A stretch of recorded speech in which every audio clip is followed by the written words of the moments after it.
अस्सलाम वालेकुम। I am Nadia नूर। आज का जो लेक्चर है it is the last lecture from genetic recombination और इसमें हम कवर करेंगे ट्रांसडक्शन। ट्रांसडक्शन जेनेटिक रिकॉम्बिनेशन का वो प्रोसेस है जिसमें एक बैक्टीरियोफेज जीन्स कैरी करता है from donor bacterium to recipient bacterium, या हम ये कह सकते हैं कि transduction is a process of genetic recombination in which genes are transferred from donor to recipient through a bacteriophage vector. Transduction के अगर मैकेनिज़्म देखे जाएं तो ट्रांसडक्शन दो तरह की होती हैं, स्पेशलाइज्ड ट्रांसडक्शन और जनरलाइज्ड ट्रांसडक्शन। हम लेक्चर में बारी बारी दोनों ट्रांसडक्शन के प्रोसेसेस को डिस्कस करेंगे in detail. Generalised transduction. Generalised transduction एक ऐसा प्रोसेस है जिसमें जो है बैक्टीरियोफाज वायरस कोई भी बैक्टीरियल डीएनए डोनर से रेसिपिएंट के दरमियान ट्रांसफ़र करता है। इसमें जो वायरस की एग्जांपल है that can carry generalised transduction is P1 and P22 phage, और जो P22 फाज है इसका जो होस्ट है it is salmonella टाइफीमेरियम।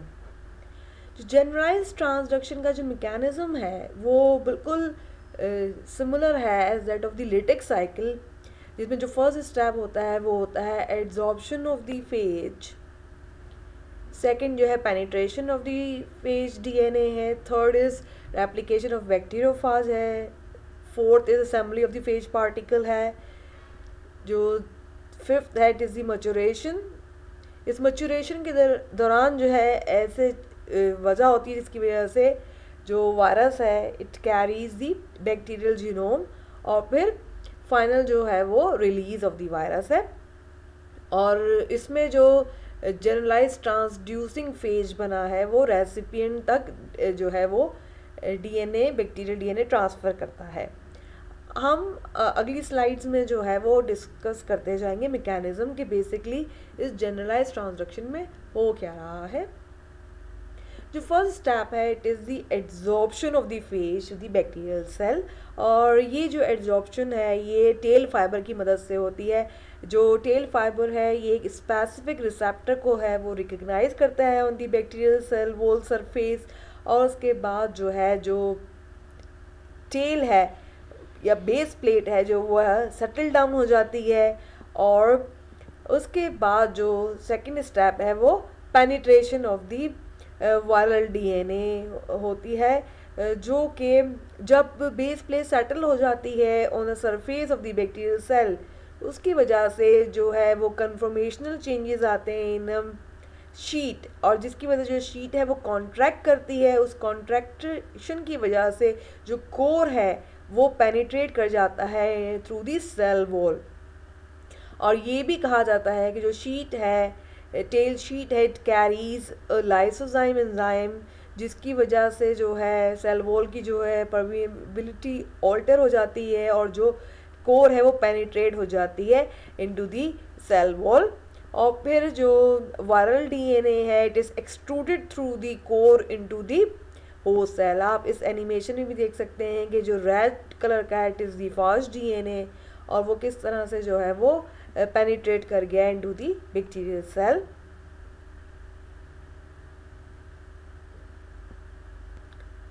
After penetration जो second step it is the replication of the bacteriophage. Once viral DNA is inside the host, उसके बाद क्या होता है कि जो वायरल डीएनए है वो अर्ली एमआरएनए बनाता है। ये एमआरएनए जो प्रोटीन सिंथेसाइज करता है ये वो प्रोटीन होते हैं जो होस्ट सेल की जो मशीनरी है उसको हॉल्ट पे डाल देते हैं, और न्यूक्लियसेस होते हैं जो होस्ट डीएनए के फ्रैगमेंट्स बना देते हैं। आप इस एनिमेशन में भी देख सकते हैं कि किस तरह से जो होस्ट का डीएनए बैक्टीरियल डीएनए है वो ब्लू कलर के फ्रैगमेंट्स हैं, और जो रेड हैं वो फेज के डीएनए हैं। और जो आरएनए पॉलीमरेज है उसको मॉडिफाई कर देता है ऐसे कि अब वो सिर्फ वायरल एमआरएनए को ही रिकॉग्नाइज करेगा और वायरल प्रोटीन ही सिंथेसाइज करेगा।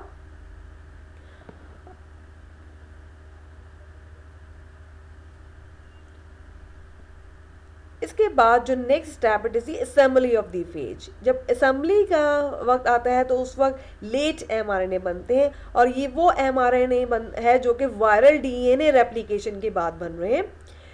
और ये जो लेट एमआरएनए हैं ये ऐसे प्रोटीन बनाते हैं जो कि बिल्डिंग ब्लॉक के तौर पे काम आते हैं या जो फेज की असेंबली के लिए रिक्वायर होते हैं, और ऐसे एंजाइम होते हैं जो होस्ट सेल का लिसिस कर देते हैं ताकि वायरस की जो रिलीज़ है वो आसानी से हो जाए।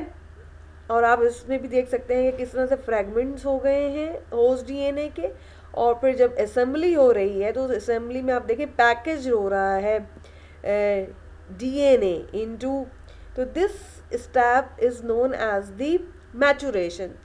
जो असेंबली है, असेंबली के बाद मैचुरेशन होती है और दिस मैचुरेशन जिस एक ख़ास स्पेसिफिक मैनर में होती है जिसे हम कहते हैं मॉर्फोजेनेटिक पाथवे। इसमें सबसे पहले हेड सिंथेसाइज होता है, फिर टेल असेंबल होती है और फिर टेल फाइबर। जो लीनियर डबल स्ट्रैंडेड डीएनए जो सिंथेसाइज हुआ होता है वो टाइटली कोइल्ड हो जाता है और वो हेड में पैकेज्ड हो जाता है। ये वो वक्त है जब एरर के चांसेस हैं 1 in 1000 वायरस, ये चांस है कि बाय मिस्टेक हेड में फेज डीएनए जो कि रेड कलर का आपको यहाँ देख सकते हैं के बजाय कुछ फेजेस ऐसे होते हैं जिनके अंदर वायरल डीएनए बाय मिस्टेक जो है वो पैकेज हो जाता है।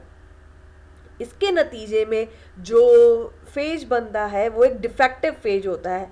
क्यों? क्योंकि इस वायरस के पास जो है वो वायरल डीएनए नहीं है बल्कि it carries a bacterial DNA, और ऐसे फाज को जिसके अंदर by mistake bacterial DNA package हो गया है इसे हम ट्रांसड्यूसिंग फेज कहते हैं। और एट रैंडम कोई भी डीएनए फ्रैगमेंट इस फेज के अंदर पैकेज हो सकता है, इसलिए हम इसे जनरलाइज्ड ट्रांसड्यूसिंग फेज कहते हैं। नेक्स्ट स्टेप है रिलीज। इसमें जो एंजाइम है वो फेज बनाएगा जिससे जो है होस्ट सेल का लिसिस हो जाएगा और जो ये वायरस हैं ये रिलीज हो जाएंगे। एंड जो ये जनरलाइज ट्रांसड्यूसिंग फेज बना था जब ये रिलीज होगा it will infect a new host. जब ये न्यू होस्ट को इन्फेक्ट करेगा तो आप इस एनिमेशन में भी देख सकते हैं कि ये जब अपना डीएनए इंसर्ट करेगा, क्योंकि ये डीएनए जो था इस फेज के अंदर वायरल डीएनए नहीं था, तो ये डीएनए आफ्टर पेनिट्रेशन ये डीएनए जो है जाके आप देखेंगे होमोलोगस रीजन पे रेसिपिएंट के क्रोमोसोम के अंदर इंटीग्रेट हो गया है और after integration it is successfully transmitted to the progeny. इसीलिए it is known as the generalised transduction और it is a recombination process. और फिर जो है ये जो डीएनए फ्रैगमेंट है आप देखें कि ये जो ब्लू कलर का है it is basically donors DNA जो आफ्टर एंट्री जो है ये पेनिट्रेट कर गया है इनटू रेसिपिएंट क्रोमोसोम। और एस जो रेसिपिएंट है जिसके अंदर जो है वायरस के थ्रू डोनर का फ्रैगमेंट आ गया है उसे हम ट्रांसडक्टेंट कहते हैं।